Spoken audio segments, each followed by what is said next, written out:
Sup, everybody? Sup, Carrie and Rebecca? Up, everyone. Hello.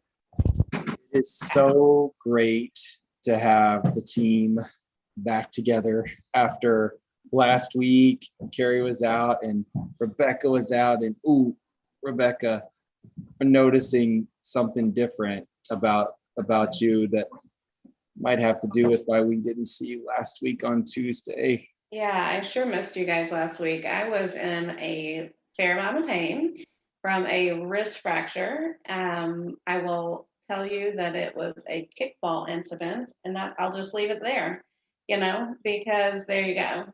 Because isn't that how most 42-year-olds break their wrists? So, yeah, so anyway, we're back. Welcome. Hi, everyone. Giving virtual hugs across the airwaves. And man, thank you guys. Thank you, Matthew and Alejandro, for holding down the fort and going forward with.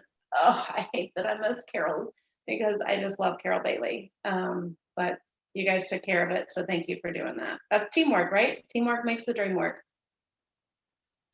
So true. And it was one of those situations too where getting that support from Alejandro was so huge, because it wasn't just running the interview piece, it was also running the background stuff on YouTube and everything else.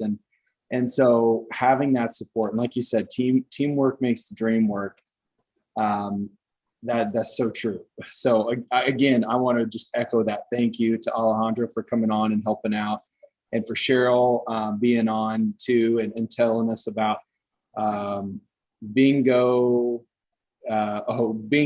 Bingo Creativity Cafe. Oh my gosh, Cheryl's gonna kill me. She worked on that with me with that name. I keep wanting to call it Brain Connection Cafe because it's all there, but it's not. It's Bingo with Creativity Cafe. And so Cheryl, again, thank you so much for coming on and sharing about that. Speaking of support though, and talking about different things out there going on with PAC, I'm curious, Carrie, are you ready to share out some of the cool stuff we have going on this week? Coming up? Am. Let me share my PowerPoint here. So as always, we want to thank everybody for watching us on YouTube, checking us out on Facebook, and I think I've noticed a couple changes out there. Matthew, should we be expecting something soon? Yeah, so some of you guys may have noticed that our live broadcasts that we have on our social media outlets are starting to scale back some. So the Tipa for 10 in the morning is cutting back to 4 times a week, live at 5, cutting back to 3. And we here at Straight Up Positive are actually looking at doing the same as well. So starting next month, we're going to come on the first and third week of the month. So every other week, essentially, we'll be on Straight Up Positive with you guys on Tuesday, same time and same night. Just there'll be that one or two less days depending on how that rolls out in the month. So yeah, look towards next month, us making that change over to that new schedule. All right, thanks. So next week, though, we'll have Carolyn Robertson on. She's lead RN at Sisters of Mercy in Belmont, North Carolina. We have next week starting our consultant certification course. There is still room available if you want to get certified as a consultant for PAC. You can check out our website schedule and sign up. And then we'll have a new upcoming webinar, the Relationship Guidebook. So Tipa's been taking a couple of our products and doing live webinars to kind of go through and teach you what we're looking for, or how this tool is going to be helpful for you. And as we said before, the Dementia Care Provisions Kit is the enhanced trainer coming up in August, and we'll have more about that later on. for now. Yeah, so that enhanced trainer, ooh, I'm curious, Rebecca and Carrie.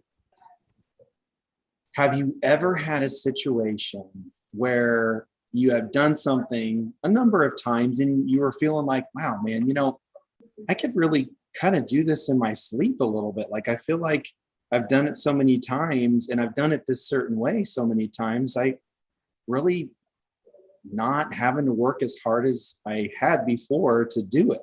You guys ever had that Yeah. situation before? Absolutely. Yeah. Absolutely. Yeah. But then sometimes it bites you. Yeah. Yeah, so you do have to be careful. you do have to be careful, that's for sure. But looking at that part of trainers, you guys have those awesome scripts. Once you get certified, you're able to go out and do that workshop A, B, and C. And you get to a point where you've done those a number of times. I'm sure some of you start to play around with those AELCs. We encourage you guys to make some changes, make some shifts. But we had a lot of folks asking, is there more? Is there something else that we can do? Is there something else Pac can help give us? And so the enhanced trainer came about, and they put together this really cool video that I'm going to show you guys that tells you a little bit about this piece of enhanced trainer and how they came up with it.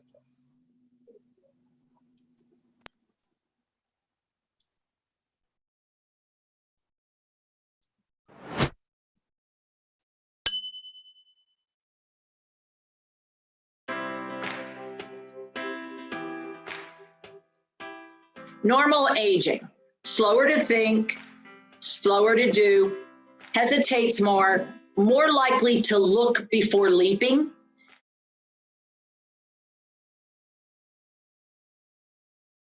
So normal aging, you are slower than you used to be. You are not as quick and fast as you used to be. And when there's a ledge, you hesitate before you're gonna jump off. You know what? You're even slower to think things through because you got more stuff up there you gotta sort through to get to something. Do this with your hands. One of them is comfortable. It's practiced at doing what you've done the way you've done it for quite some time. And what you've built, do this, is called motor memories.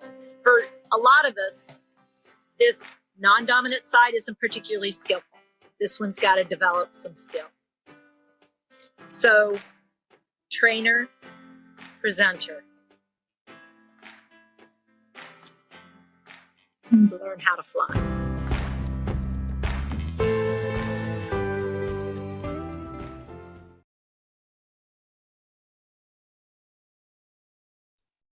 Yeah, so looking at being able to go work with Tipa during this enhanced trainer and working on your AELCs, doing some changes, because again, looking at that, we've got that dominant side and that skilled, used to doing things, motor memory, and that non-dominant side, doing things that, man, we just aren't used to doing, and that's a little uncomfortable. Working on those skills and getting some really cool scripts that go with that content for you guys to use and go out there and be able to do more with those AELCs and that trainer certification that you have. Cool. Thanks for bringing that to light. I think the timing of kind of wanting to bring our guest on today, Maggie Scanlon, I hope I'm saying her last name right. Maggie has done a lot of work with first responders, and that enhanced trainer cert that we did, goodness, was that in June? Goodness, time flies when we're having fun. And that was really looking at working with first responders. So I thought this would be a great time to have Maggie on, who also does a lot of work with first responders. And I know that's a topic that comes up repeatedly in the certified community, that there's this felt need to support first responders who then go out and serve individuals who are living with brain change. And so what a better time to bring Maggie, who's doing some great work in this area, on. So Maggie, welcome to SUP. Thank you so much. I'm happy to be here. Welcome. So Maggie, give me a visual. Did I get the last name right here? Yes, you did. Scanlon. Yep, you got it right. Well, but I did have a little bit of a Southern accent on it, not, so. You know what? I sorry for enjoy that. the Southern accent, so it's all good. Thank you for your grace, dear. So Maggie, tell our viewers who you are and your role. Look, we see behind you, your screen, Alzheimer's Society. So tell us about what you're doing with Alzheimer's Society and your role there and where you are. Yeah. So my name is Maggie Scanlon. As you've indicated, I use the pronoun she and her. And I am the public education coordinator with the Alzheimer's Society Southwest Partners in Ontario, Canada. So I'm from the north. I'm based out of Elgin County, which is pretty far south when it comes to Canada. And I have been with the Alzheimer's Society for 5 years this September. As my title suggests, my role is outward facing education. So I educate the public about Alzheimer's and dementia. I work with businesses, organizations in a program called Dementia Friendly Communities. I work with children and school age children in the grade 4-5 program that we offer that educates about the brain and dementia. I also do library programs for their preschool age kids that come to their programs. Older adult groups, first responders, as you've indicated, and honestly, pretty much anyone who will listen to me talk. Yeah, it sounds like you are really touching a wide variety of audiences. That's awesome. And 5 years coming up in September. Congratulations. Thank you. That's very cool. So in the midst of your 5 years working with Alzheimer's Society in Ontario with Elgin County, how did you find out about this lady Tipa Snow and this whole positive approach to care thing? So when I started at the Alzheimer's Society, I'll be honest, I didn't know a whole lot about dementia. So I took every opportunity to learn about dementia, and a staff member actually told me about Tipa Snow. So we had a number of DVDs in our lending library, and I started there and then started watching lots of videos online. And honestly, I just found her material really helpful, and I loved the way she engaged with people. About 6 months into my time at the Alzheimer's Society, I was given the opportunity to actually become a Pac trainer, and I have been one ever since. Awesome. So let me ask you this. You found out about this trainer certification, and this is something that I always find interesting. When you were immersing yourselves in dementia education and you came to this course, did you come to the United States, or was the offering in Canada? The offering was in Canada. Okay. So at that point, our certification courses were 2 days, 2 full days. And so I'm curious about your experience with the certification course. How was that for you? How did it relate to other trainings that you had been to? Was similar or different? I knew you were going to ask me that question based on our conversation.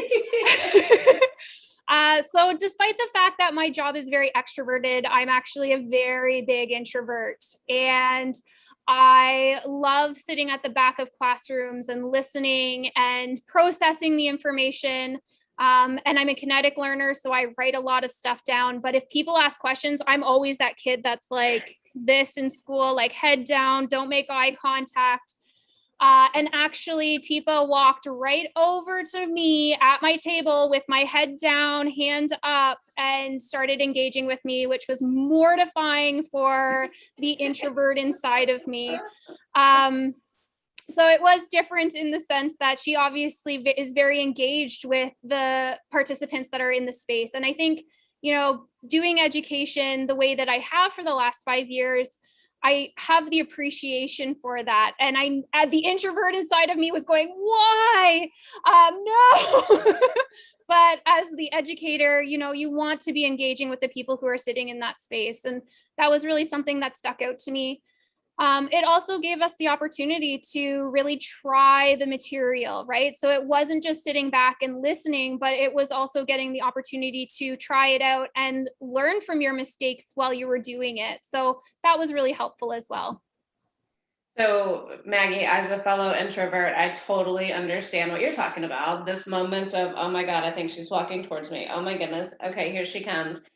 I'm curious though, as an introvert and as a trainer, because I think what Tipa gets, I get, I'm sure you get, those of us who consider ourselves strong introverts, yet we're in a training situation. People think, well, how could you be a trainer if you're an introvert?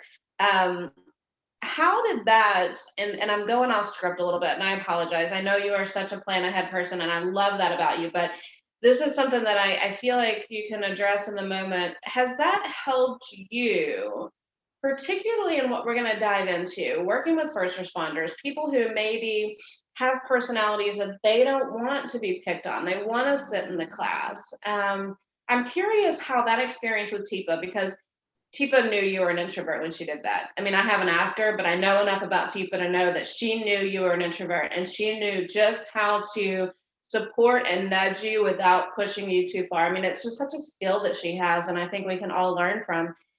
How did you learn from that as a trainer to support introverts and enhance their learning in a safe way? So my facilitation style is very much communication based. Despite the fact that, as you've indicated, I am very much a planner and I like to know what I'm going to say and have my points all scripted out for me. I do want to have a conversation, and I oftentimes will engage people because I am as you've already indicated, I'm very aware that I'm an introvert. And so I hate being called out.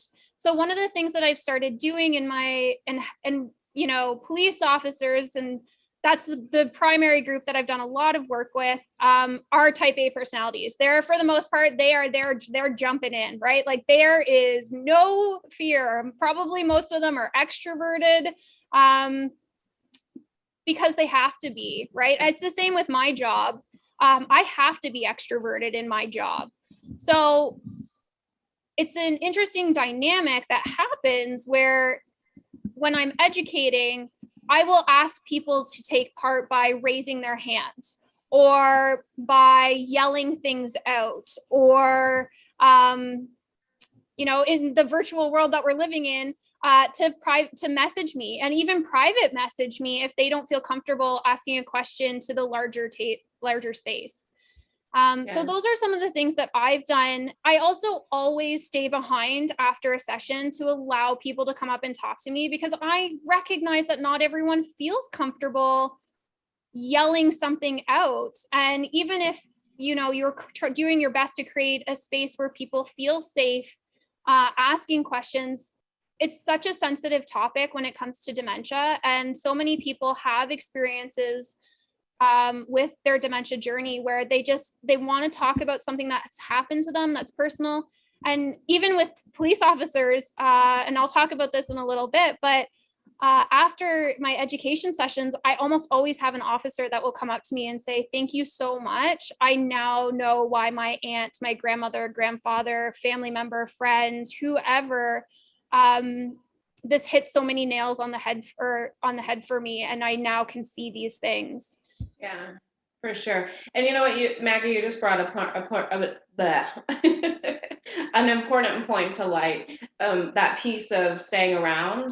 If you've ever been to one of Tipa's live events, there's usually 10 or 15 people minimum who are lined up wanting to share little nuggets like that. Thank you. That made so much sense. I had an aha moment. I wish I had heard this. So that's a really good piece of a way that you've learned to connect with folks who may want a more one-to-one connection versus a large group connection. And I do know you found a way to kind of get folks involved in the larger group, and we'll definitely dive into that in a minute. I'm curious, Maggie, with your, you had started to immerse yourself in dementia learning, and then you came to the Pac Certification, and it sounds like there were a lot of parallels. Was it pretty similar to what the Alzheimer's Society, their philosophy and all of that, or was it a good fit for you? It definitely is. At the Alzheimer's Society, we are very person-centered. That is our vision and our mandate is looking at the person who's living with dementia and looking at them in a holistic way, and that they are so much more than just their dementia diagnosis.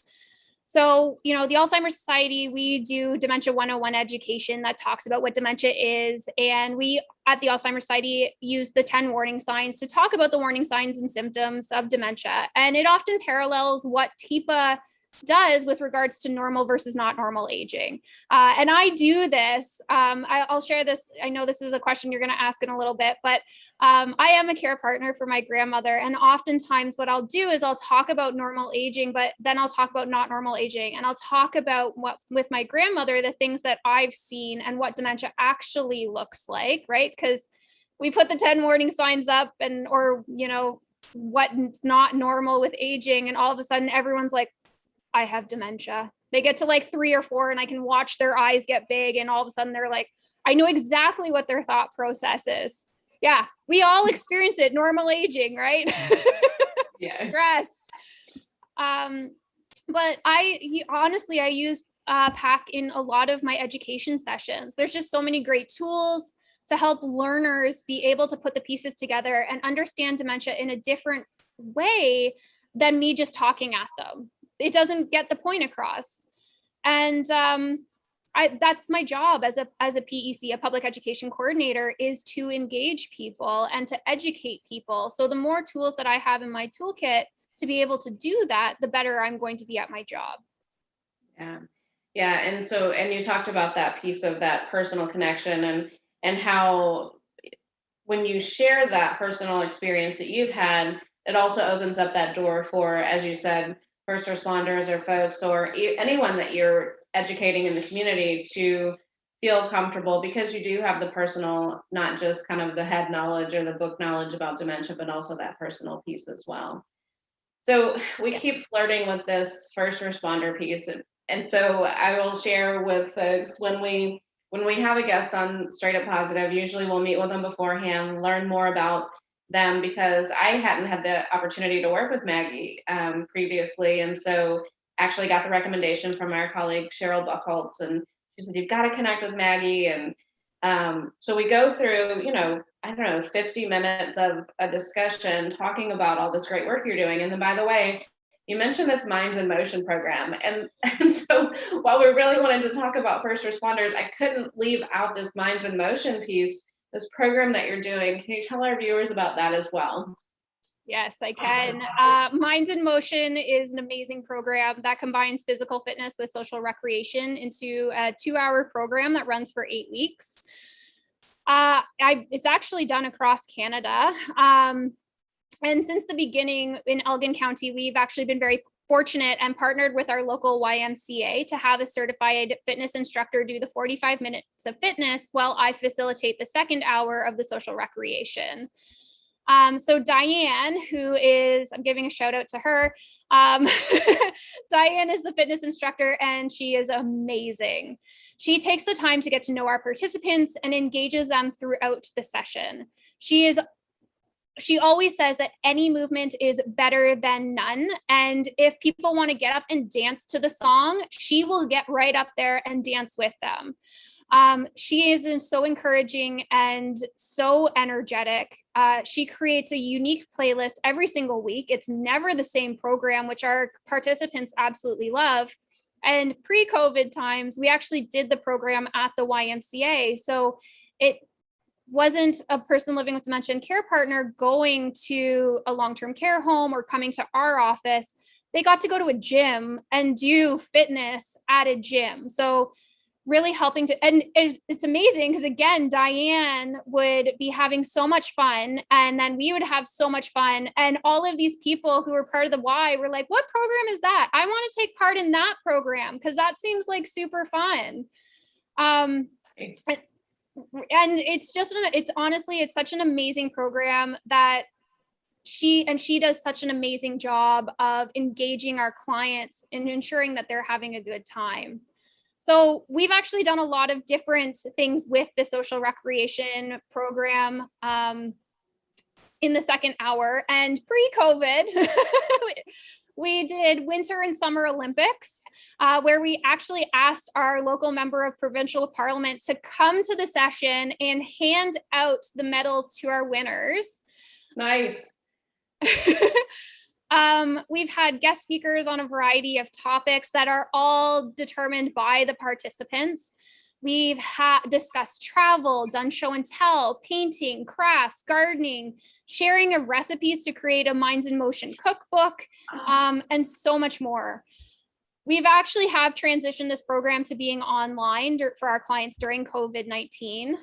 Yeah, so you're getting to see some of the pictures here. So these are some of our clients taking part in our Winter Olympics, doing a snowball toss there. Look at the smiles on those faces. That says it all. Oh, just so much fun, honestly. Oh, I love it.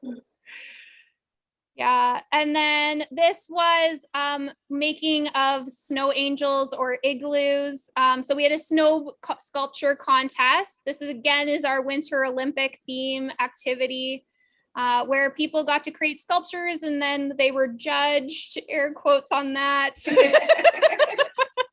Nice. on their sculptures. This was another day where we made bird feeders. We had a group that was very into birding, and so we actually created a session where we got to make bird feeders. I ate a lot of bacon to make sure that they had bacon fat for this. I had bacon for weeks after that. This is our travel session. So one of the things that we did was we encouraged people to bring in pictures from their adventures. And then we actually had them put sticky notes of all the places that we'd been. And then we had this huge map. So we got to see all of the different places where our group had gone. Yes, I love that. Yeah. So, and then these are our holiday cookies. So of course we did some baking and made some holiday cookies that I don't think actually made it as a gift to anybody. Gotta do a little bit of testing, huh? Yeah, you got to test it to make sure that it's actually good to give to somebody else.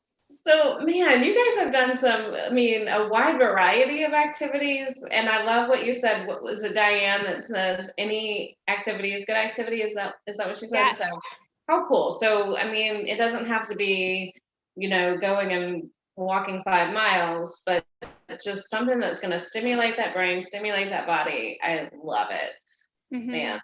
And so, also really cool that you had, that elected official who came and passed out, you said a parliament person passed out medals. Was that a hit with your participants?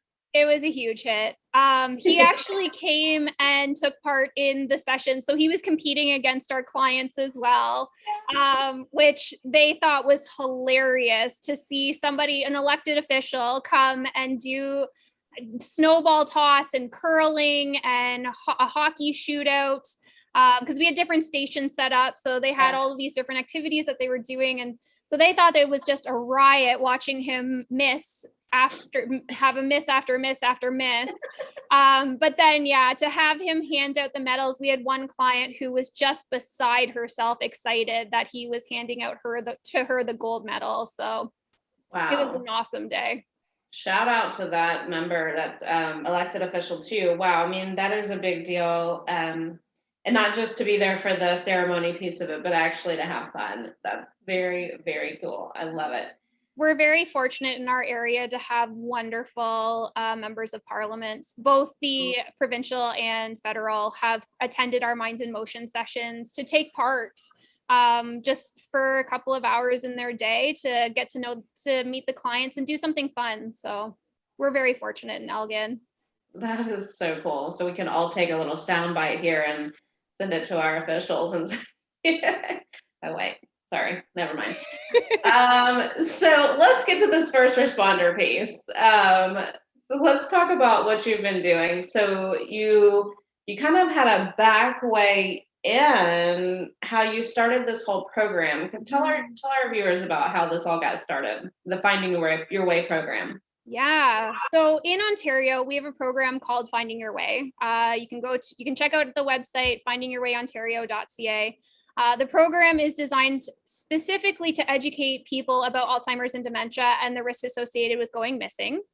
And there are a number of resources on the Finding Your Way Ontario website for persons living with dementia and care partners, including identification kits that can be used when someone does go missing, resources for keeping somebody living with dementia safe, and online learning that educates about how to identify somebody who might be lost or confused and how to interact with them. So let me pause you for a second. I'm gonna just take a pause because this is something that you and I talked about, and I love this. You talked about this term, someone who's gone missing. Did I get that right? Yes, So what is the term that we typically hear? wandering. So you make a point to say they've gone missing versus wandering. So tell our viewers about that, because I thought that was really cool. So we use the terminology of going missing versus wandering because we've had lots of conversations about this, about terminology, right? Terminology is always changing. Stigmas can help to perpetuate changes in language. But one of the things that we've talked about over and over and over again is that for a person living with dementia, you know, when I'm hearing from our social work team, when I'm talking to people provincially, the person living with dementia isn't lost. They're not wandering. And honestly, when we think of wandering, we think of an aimless wandering, right? Like there's not really a purpose, but that's not true, right? What we're experiencing is the person is, for the most part, they don't know that they're lost. They're doing something. They're very purposefully doing something. So the term wandering actually creates a bit of stigma for a person living with dementia because the person is then labeled as a wanderer. Yeah. And that the person isn't trying to accomplish something when in reality, that's what they're doing. Therefore, missing seems more appropriate because they're not where they're supposed to be. Really, that's what it is at the end of the day. If we do use the term wandering, we will say it is a purposeful wandering, just to help break down that stigma and really say what it is, right? It's purposeful. Right. So I really like that. So I'm sorry, I just wanted to interrupt. And then, so you were talking about Yeah, no, it's all good. that you got. So underneath Finding Your Way, I actually co-chair a group called the Rapid Response Working Group, and it consists of first responders, researchers, persons living with dementia and care partners, as well as Alzheimer's Society staff from across the province. And we came together to create resources that are specific for first responders. And they're actually, this information is actually housed on that Finding Your Way website. However, you have to be a first responder and have the passcode in order to access it because it's not available for the general public. Gotcha.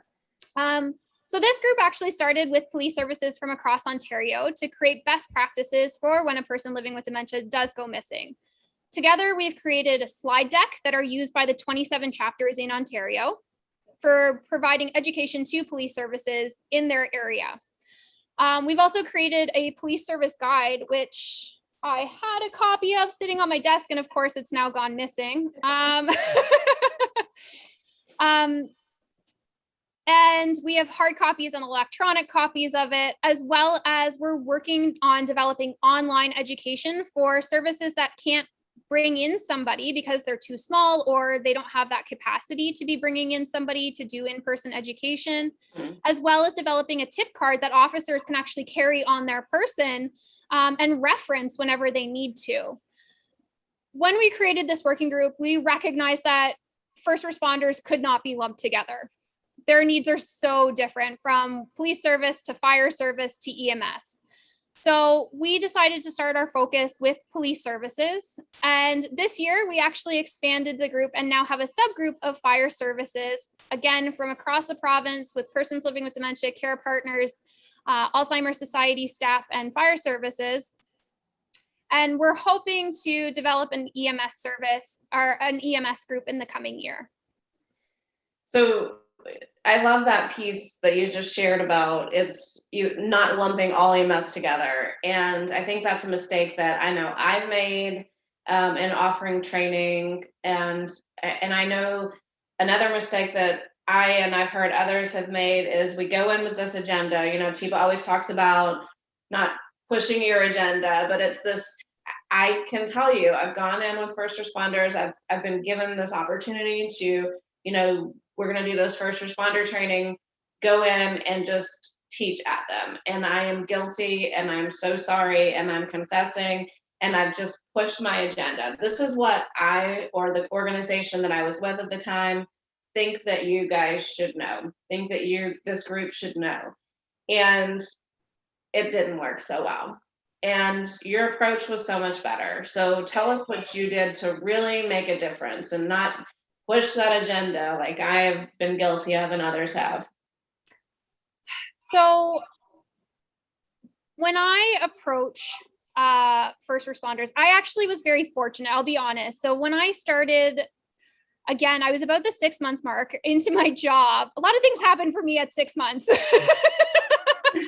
I actually had a police officer approach me and say, I need to talk to you. So they'd had an incident where they'd received a call from and gone to a call where a person living with dementia no longer recognized their spouse and was attacking them. And the officer went and, because of the laws that exist in Ontario, unfortunately had to arrest the person living with dementia, but knew that something was wrong. So the officer actually spent the night in the cells with the person living with dementia. And so the community mobilization officer read the report, said, okay, we're police officers. We're not case managers. We don't know what to do in this scenario. We want to support the family so that we're not always getting calls. Yeah. So they reached out to me. So I sat down with this officer and had a conversation, and we were talking about, exactly what you just described, what their needs are, right? As a police service, what do they need to know? And that's where the relationship developed. So I started working with one of our local police services, the Ontario Provincial Police in Elgin. And I've had an amazing relationships with them since. And then I expanded to our St. Thomas police service, and again, have an amazing relationship with them. I actually work with their mental health mobile team. So when they're going out to calls, their mobile team would be going to a call and then they'll do a referral to us. But because of these relationships that I built, I've learned so much about policing. And one of the things that I learned early on is I don't know the answers to I don't know what their policies and procedures are. So for me to go in and say, this is how you have to do things, it's not going to work. Because when I'd have conversations with my, the officers in my life, even I have 2 of my best friends are police officers. So when I'd have conversations with them and be like, well, you could try this. Well, we can't because of our policies and procedures. So you really have to, and I mean, this is my philosophy with any education that I do. When I do dementia-friendly communities and I'm going into businesses and organizations, I'm learning about what their needs are. Because I know about dementia, but they are the expert of their area. And there's no point of me going in and saying, this is what you need to know, this is how you're going to do it, because especially in policing, it does not work that way, right? They have policies and procedures. They have things that they have to do. We can suggest best practices, but when they're in the field, that's not a reality for how they can do. I may suggest that this is the best way to do it, but that may not be the way that they can go about doing it. Right. Yeah. Such an important point. And so you get to truly partner and say, you know a lot about your industry. I know a lot about dementia. Let's make this pathway together and find these approaches together versus this, I know what you need to know, which typically is not effective. And because you've had such an effective approach and built such a strong relationship, you've trained a lot of folks. You've trained how many? Over 3,000?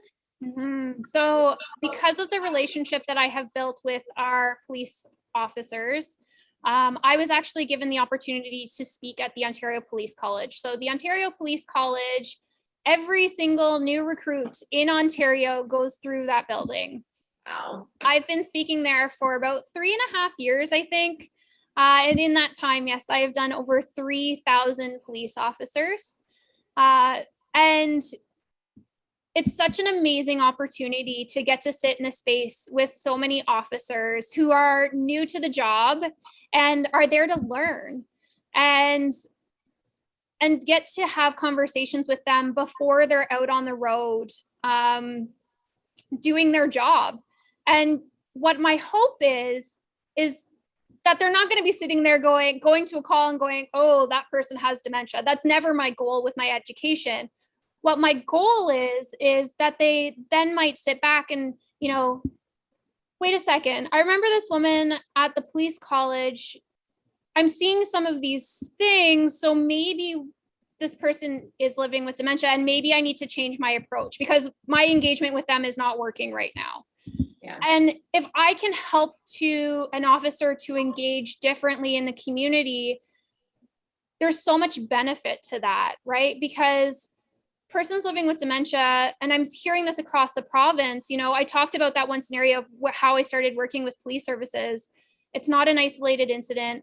The more work I do with police officers, the more I'm hearing stories either like that or very similar to that, where police officers are getting engaged with persons living with dementia. And so if I can help an officer to change the way that they're approaching somebody and make even the smallest difference in the way that they're engaging, and therefore the outcome of their engagement with somebody, then I've done my job.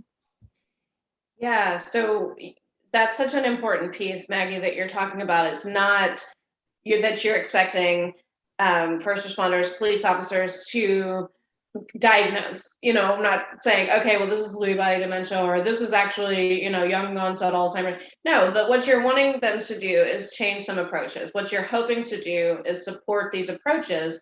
And you mentioned two really key kind of PAC teaching modules that have helped you elicit this experience with those that you've taught so that they've seen it from the other side. And part of that is vision changes and the 5 ways that humans take in data. So how did you really narrow down to those two, and how do you use those pieces of information in your trainings? So when I'm doing education, or when I'm doing conversations about communication, I almost always start with talking about how dementia impacts the brain and vision. And I'll often have participants do that vision activity where, you've got your arms out to the side, you create scuba goggles, create binoculars, monocular, right? Talking about the progression of vision changes for somebody who's living with dementia. And the first thing I do is I ask, did you know that dementia affects vision? 9 times out of 10, people didn't know that, right? So that in it itself is a realization.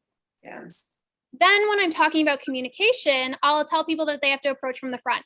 And I'll say, why do you think that is, right? So then they go back, oh, because their vision's been impacted.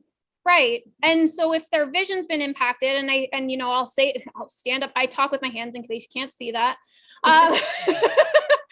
If I say to them, I'm like, okay, I have dementia, but you can't tell because most people aren't walking around with their hands up here.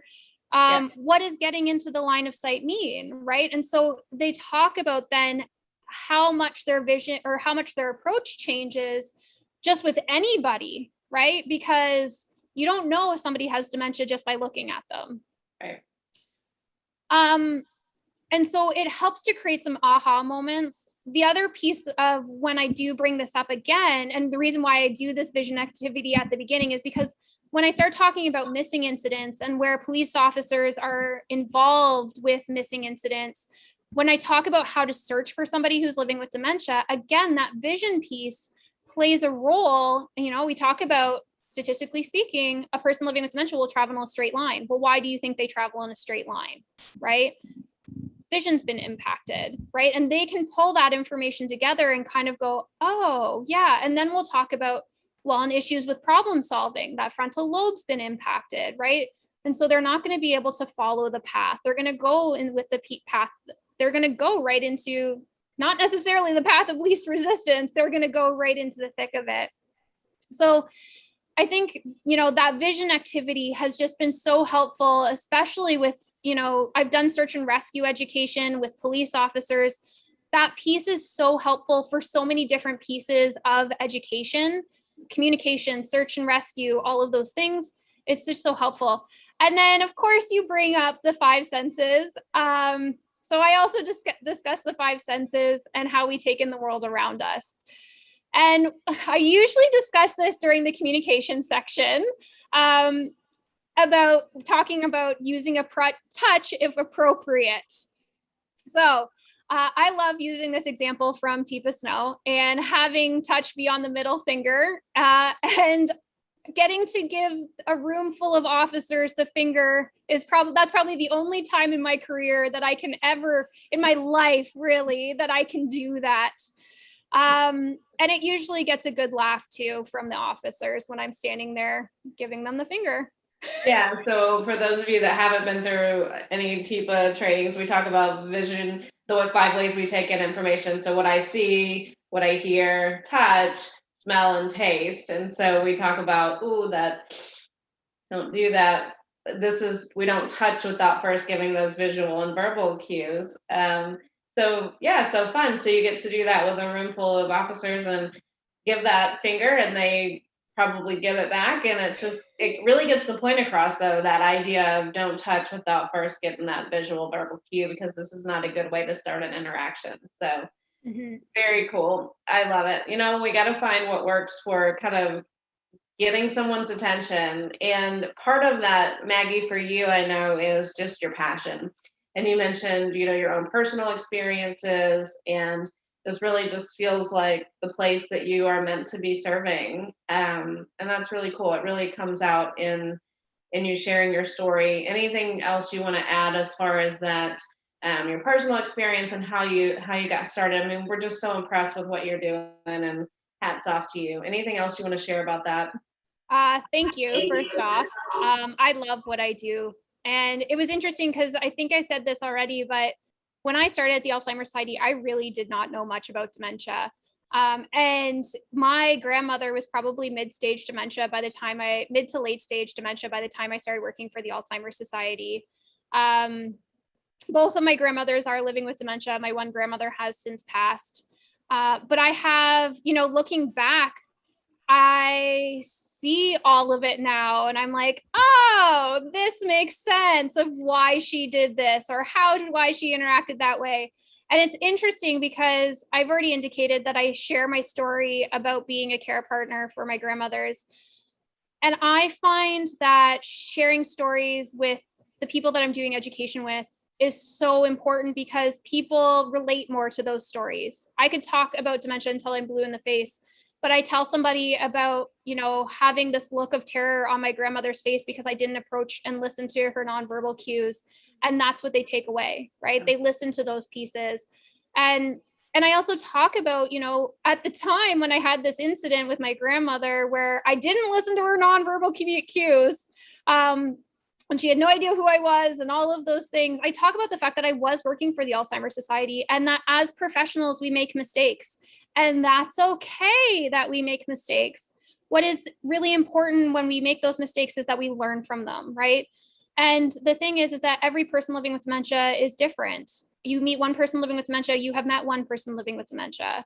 My other grandmother has dementia, presents very differently, despite the fact that they have, I'm guessing, neither of them were diagnosed, but have very similar, they both have dementia, right? So, and so, I mean, there's so many different forms of dementia, and it affects the brain so differently, but being a care partner for my grandmother, both of my grandmothers, and going through my own dementia journey, it really has helped me to be able to advocate at a different way than I would if I didn't have these experiences. Because my one grandmother that's still alive, she actually lives in Elgin County. So the work that I'm doing directly affects my family.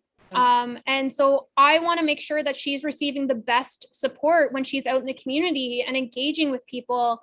And if I'm going out and doing education with businesses and organizations in the community that she lives, or doing education with the officers that might be engaging with her, or EMS or fire, or at her church, I know that she'll feel more supported and there's less stigma for her, and that I'm making the world a better place for her. So, and for my whole family, right? My grandfather included as the care partner. The other thing that I want to say with the first responders, if I may, I love working with first responders. It is such a unique group to work with and learn from. I have, as I indicated to, my best friends are police officers, and having conversations with them about their struggles in the field and what they are wanting to do, but feeling so helpless. It helps me, it drives me to want to provide education and create resources that can help them to not feel that way, because that is such a horrible feeling to have. The officers that I know, they're there because they want to make a positive difference in their community. So to really feel helpless in that scenario and like they can't do anything, I don't want that world for them. It's really cool, Maggie, that you're able to see, a lot of us, we do this work, and maybe, for me personally, had a grandmother when I was a teenager who was living with brain change, but I don't necessarily see what my impact every day in my community where I live. I'm not saying that it's not influential, but you actually are able to see it in your community and know that because of the work you're doing, should your grandmother encounter, a first responder, that could make a literal difference in her life. Like, how cool is that? Like, that is a real takeaway for me, that you can see that. And also, as you said, and I'm going to invite my co-hosts back up to kind of share their takeaways from all that you've shared with us. But also, Maggie, that piece that these are your friends, these are your friends that you're actually helping make their lives or their work a little bit better. And that's not always the case that we can see those direct correlations. So, man, hats off to you. Lots of applause, big hearts. Thank you for being here, because I think there's a lot that people can learn from the great work you're doing. So what about you guys, Carrie?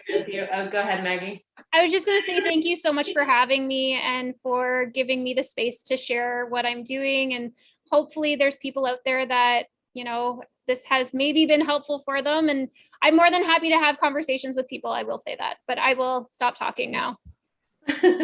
Well, thank you, because we do often have folks reach out to our guests following an episode. So Carrie and Matthew, I have to just kind of air out what I know I've shared with you before tonight, which was Maggie was super reluctant to come on the show because Maggie is not someone who likes to toot her horn. And so I really had to put it in a way that it's not about you, but it's about sharing the great work that's being done so that others can model. But so I know you guys have some takeaways. What are you taking away from what Maggie shared tonight with us? Well, first of all, Maggie, I think you look extremely professional up there. It's just like you're on the news telling us all this great information.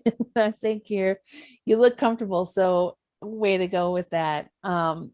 Also, I'm always excited when I hear about our Pac independent trainers going out and training and coaching first responders, because in the US, everywhere, we are just seeing so much mental illness being treated incorrectly and lack of training. And, you feel hopeless. And, especially when you have just a little bit of a key of the answer, like, oh, could you maybe just try this? Or, I wish I could just be there to say, wait, stop, maybe just look around, or just change your position, get in front and get visual regard, and have that awareness.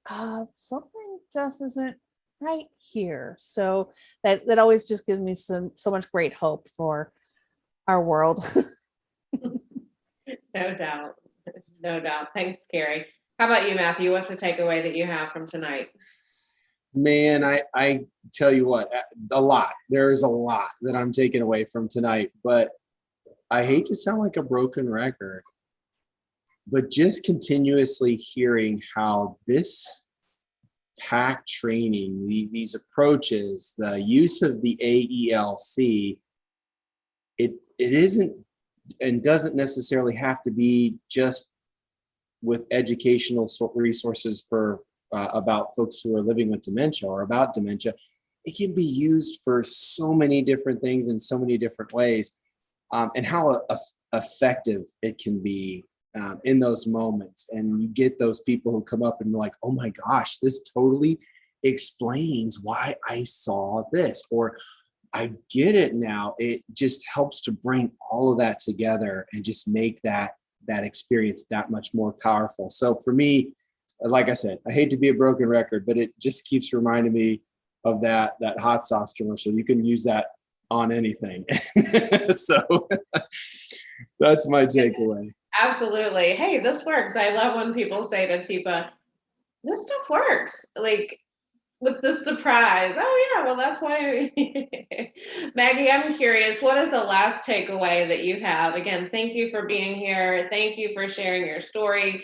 What for our certified community members or anyone watching who would like to start this relationship that you've had 3.5, 4, or 5 years of building, what's the first step? What's the first piece of advice that you would give for someone interested in training first responders, or building that training, or building that relationship? Honestly, the best piece of advice that I have is just reach out and have a conversation. I know that sounds super lame or whatever, but it's honestly having a conversation and being persistent. Our St. Thomas police chief, he knows me by first name. And I feel like every time he sees my email come in, he's like, oh, okay, what did I not do? I have a really good relationship with him, I promise. But honestly, it's having that initial conversation and finding out what they're experiencing, and asking, do you have interactions with persons living with dementia? If they're telling you no, then you have a bigger job ahead of you than you've anticipated. But the other thing that I've done is, through my Dementia Friendly Communities program, I have a panel of persons living with dementia and care partners, as well as I have a really good relationship with our social work team. So I find out stories where our clients are engaging with whatever business, organization, first responder. And so when I sit down and have a meeting with whoever it is, I say, this is what's happening in our community. These are situations that have happened. And you may not have recognized that it was a person living with dementia, but here's how this education or this partnership could help to make that situation different or better. And then listen to what they have to say. Do not walk in there, like you said, Rebecca, and throwing your agenda in their face. You have to stop doing that, because they are the experts in their area and they know what they need. So I guess that was more than one. So my apologies. So set up a meeting, have a conversation, listen to them, and have examples of different ways that the person living with dementia or care partner has been engaged with them. Absolutely. Yeah. Thank you. That idea of listening, how key is that?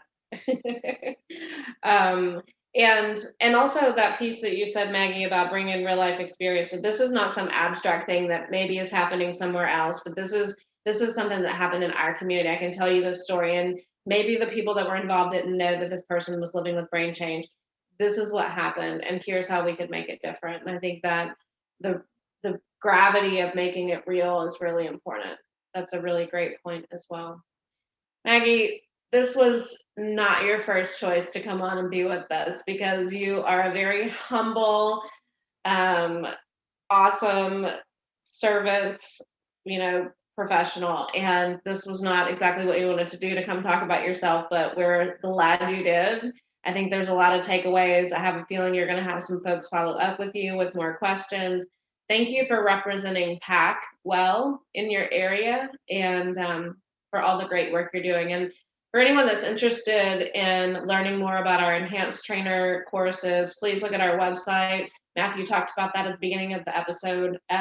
So look into that. That might help you kind of kickstart this first responder piece, or learning how to work with different groups. So check out our website, tipasnow.com. And we will see you next week with Caroline Robertson. And any last minute tips, guys? Any last minute things that we forgot to say? I think you hit them all, Rebecca. I think just that last piece of starting next month, we'll start shifting our schedules. So we'll keep reminding you guys as we go through the rest of the month so you all know what's happening. But we'll see you next month on that first and third week of the month. Awesome.